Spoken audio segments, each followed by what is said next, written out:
Hello, welcome to Let's Talk Tech. My name is Ray Cannon, and I'm the Tech Integrationist at New Code Academy, grades K through 8. This week, let's take a couple of minutes to continue our talk about computer science. As we continue Think Like a Computer Scientist Month, you might hear words like patterns and persevering and want to continue helping students hone these important skills. Today, we start by looking at patterns. In computer science, that means spotting and using similarities. We are surrounded by patterns. We wear patterns in our clothes. In our daily routines, we often follow patterns. Patterns are everywhere. Why do people like patterns? Because patterns are easy to identify. They help our brains make sense of the world around us. When we start to recognize patterns, it allows us to predict what will be coming next. In computer science, students could be looking at code and recognizing the patterns that go into its creation, allowing them to create their own. But patterns appear in other areas as well. Think about the patterns in shapes. I know that triangles have 3 sides and 3 angles. There are patterns in how we put together sentences. There are patterns in writing poetry. Music is full of patterns. How could we help students with this skill? Well, allow them to find patterns. Let them figure out the pattern of their evening schedule, like 6 o'clock being dinner, 7 o'clock is story time, 8 o'clock is bedtime. Let them identify triangles of different shapes and sizes. Have them find rhyming patterns in poetry and children's books.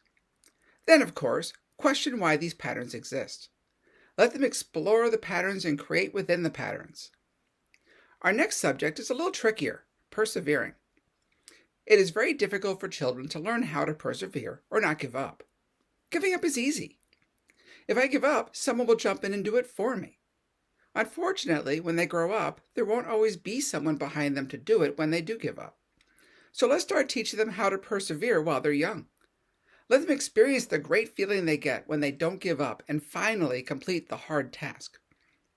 When they start feeling the pride and self-confidence that comes with sticking with something, they will want to experience it again and again.